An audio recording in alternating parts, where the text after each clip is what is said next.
Oh, where are you? We're already at the hotel. When we arrived, I felt really angry because of my mother-in-law's annoying words. Please stop it.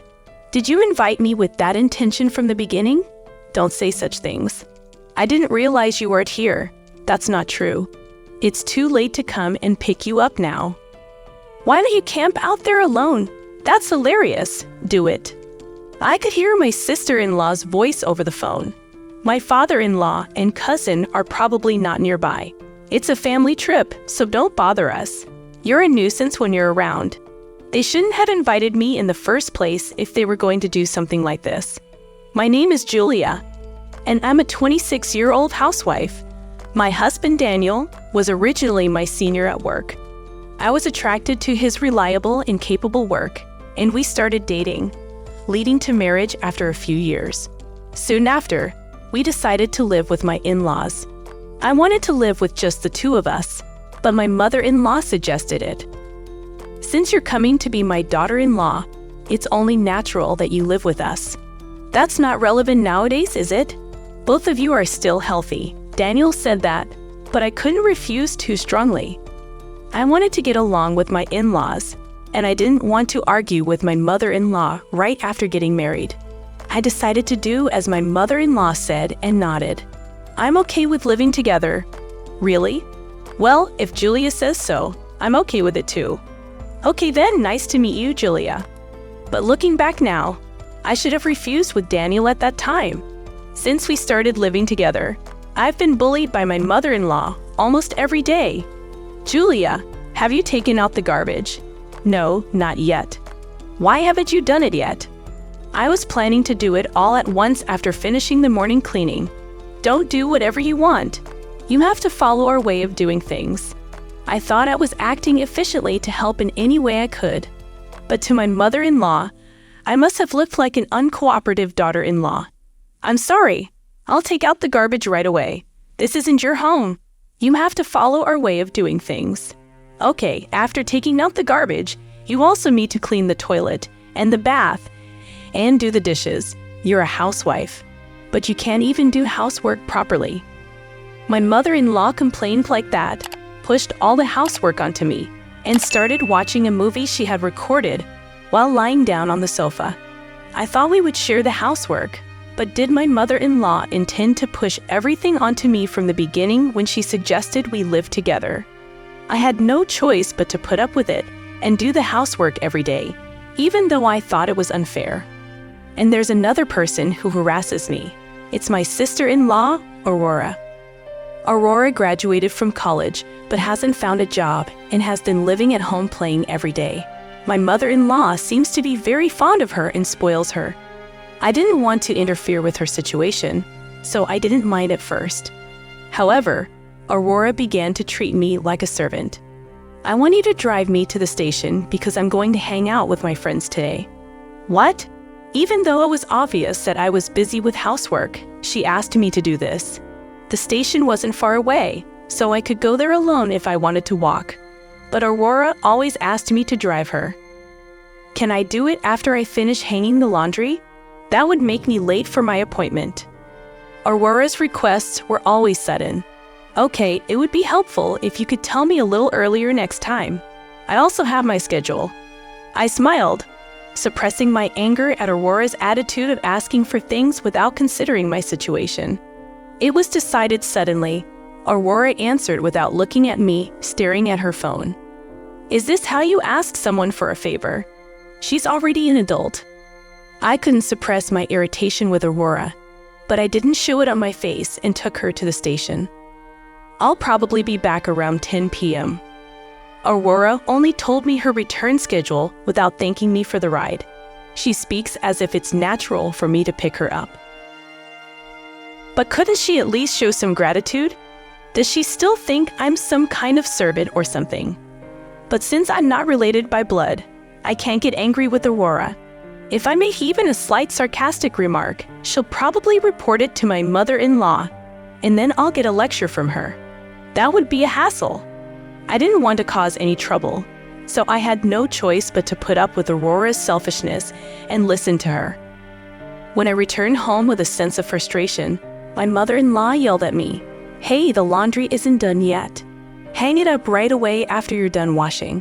Otherwise, it'll smell."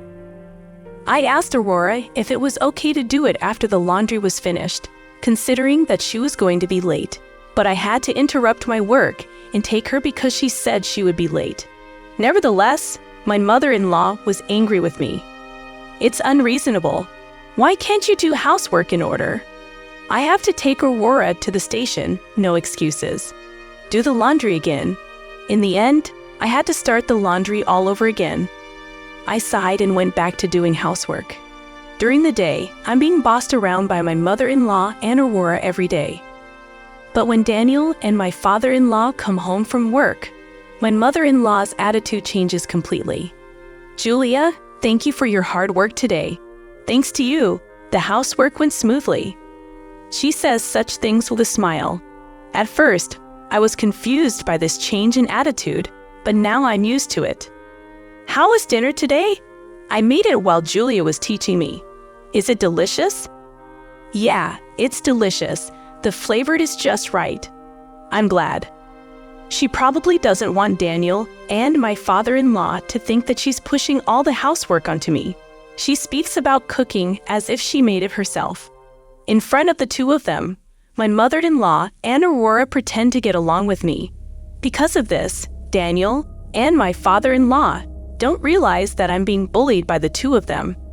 I thought about consulting him about my mother-in-law and Aurora several times, but I've always held back. Daniel was close to both my mother-in-law and Aurora, and I couldn't bring myself to say anything that would ruin the family relationship. Unfortunately, my faint hope that things would get better if I just put up with it never came true, and the harassment only escalated. I wonder why Daniel chose Julia. Daniel has never had a good eye for people, so maybe he chose the wrong person. Poor thing.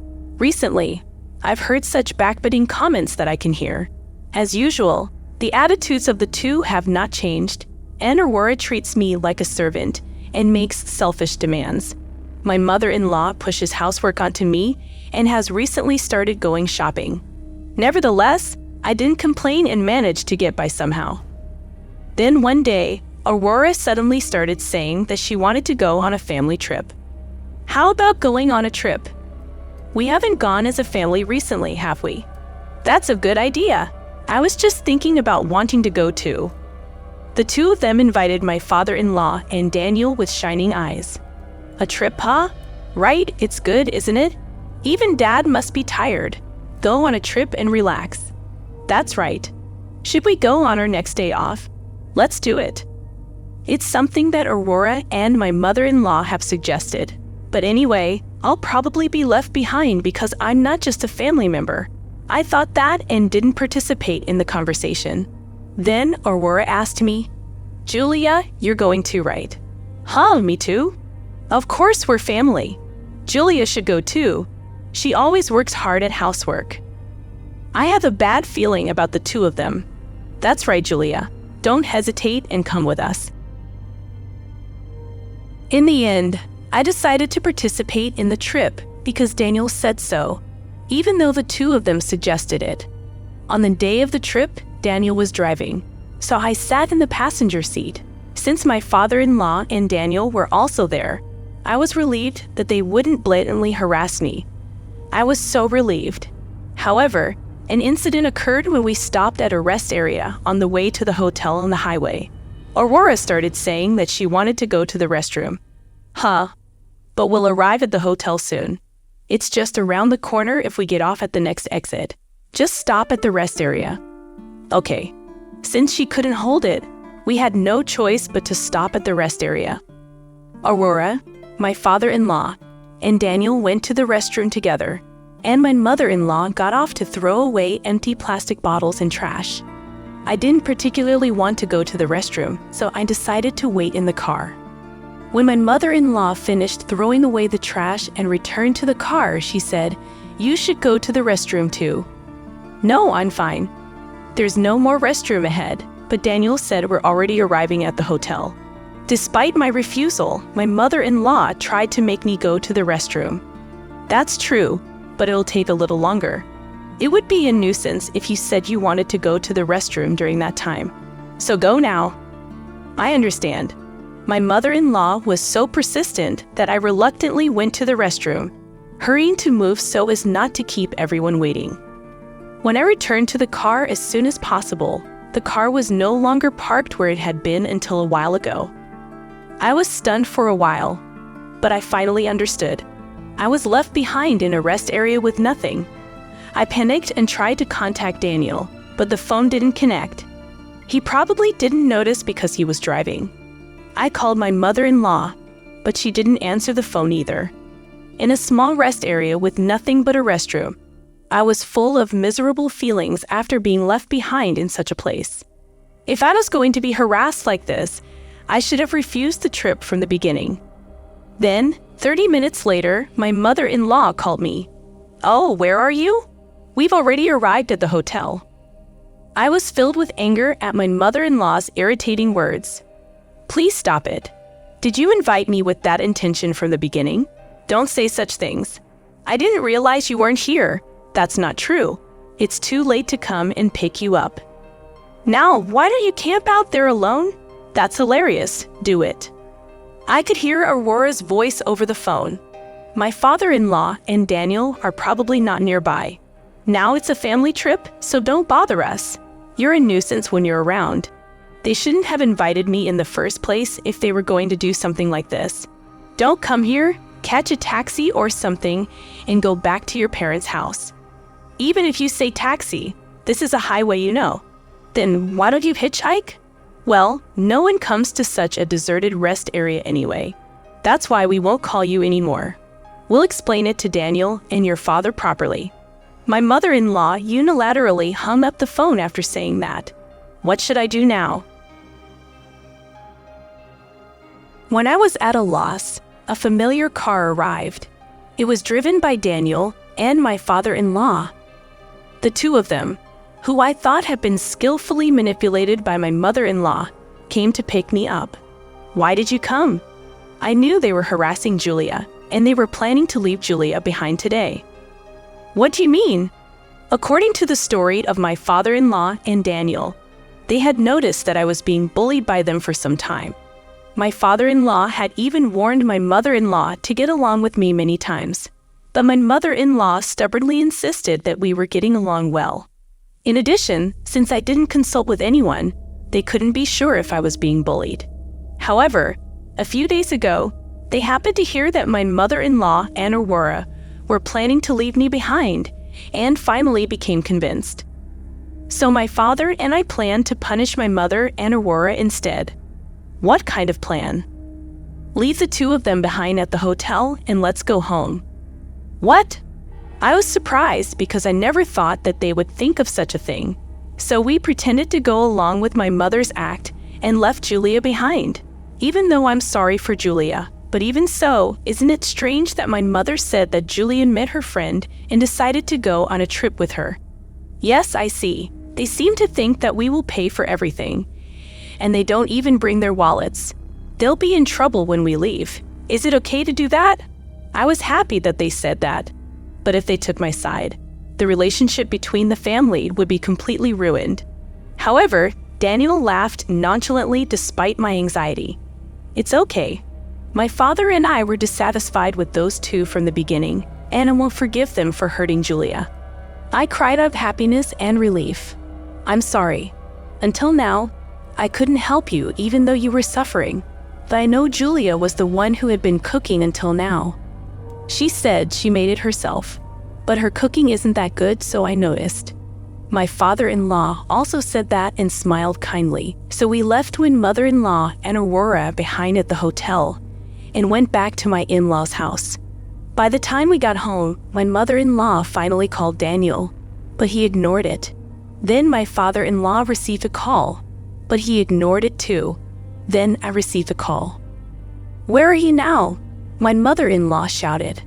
I'm already home, I replied. How did you get home?